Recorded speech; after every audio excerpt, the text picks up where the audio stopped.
দুদিনীয়া কাৰ্যসূচীৰ শোণিতপুৰত উপস্থিত প্ৰদেশ কংগ্ৰেছৰ সভাপতি তথা সাংসদ গৌৰৱ গগৈ জুবিন গাৰ্গক লৈ কংগ্ৰেছে এলানি আন্দোলনৰ কাৰ্যসূচী হাতত লোৱাৰ কথাও তেজপুৰত সদৰি কৰিলে সভাপতিগৰাকীয়ে জুবিন গাৰ্গে ন্যায় নোপোৱা পৰ্যন্ত কংগ্ৰেছে প্ৰতিবাদ কৰি যোৱাৰো কথা উল্লেখ কৰিছে গৌৰৱ গগৈয়ে লগতে কংগ্ৰেছ দলে মায়াবিনী গীতটি বাছনি কৰা সন্দৰ্ভত মুখ্যমন্ত্ৰীয়ে কৰা সমালোচনাৰো প্ৰতিক্ৰিয়া প্ৰকাশ কৰিছে সাংসদগৰাকীয়ে জুবিন গাৰ্গৰ মৃত্যুৰ এমাহ নহওঁতেই বিজেপি দলে গছ কাটিবলৈ লোৱাৰ লগতে ধৰ্মৰ নামত ৰাজনীতি আৰম্ভ কৰিছে বুলি চৰকাৰক ক্ষুৰধাৰ সমালোচনা গৌৰৱ গগৈ তেজপুৰ বিশ্ববিদ্যালয়ৰ শেহতীয়া ধাৰাবাহিক কৰ্মকাণ্ডত ক্ষোভ প্ৰকাশ কৰি এই সন্দৰ্ভত ৰাষ্ট্ৰপতি ৰাজ্যপালৰ হস্তক্ষেপ দাবী কৰাৰ লগতে আজি প্ৰধানমন্ত্ৰীলৈ পত্ৰ প্ৰেৰণ কৰিব বুলি মন্তব্য প্ৰকাশ কৰিছে আনহাতে মুখ্যমন্ত্ৰী ডক্টৰ হিমন্ত বিশ্ব শৰ্মাই শেহতীয়াকৈ মুছলমানৰ জনসংখ্যা বৃদ্ধি সন্দৰ্ভত কৰা মন্তব্যৰো সমালোচনা এপিচিচিৰ প্ৰাক্তন সভাপতি ৰিপুণ বৰাৰ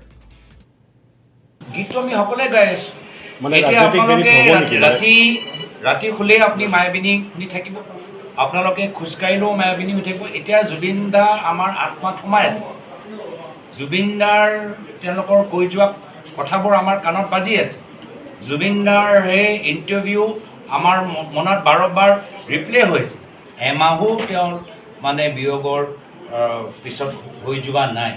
আৰু জুবিন দাই কৈছিলে মোৰ কোনো ধৰ্ম নাই মোৰ কোনো জাতি নাই আমি সকলোৱে জুবিন দাৰ আদৰ্শ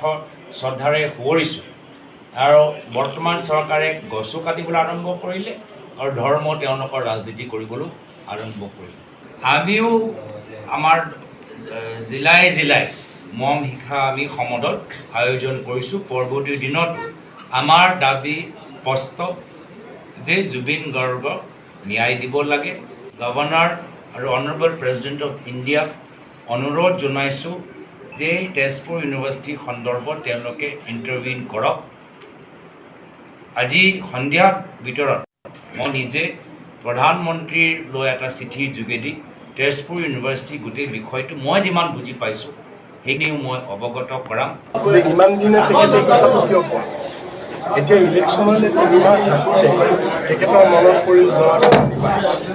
মুছলমানৰ জনসংখ্যা বাঢ়িছে এইটো তেখেতৰ মনত পৰিল এতিয়াহে ইমান দিনে কিয় কোৱা গতিকে এতিয়া যদি মানে কা আনিছে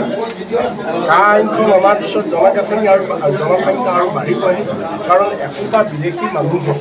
যেতিয়া আপুনি ইয়াত নাগৰিকত্ব দি সংস্থা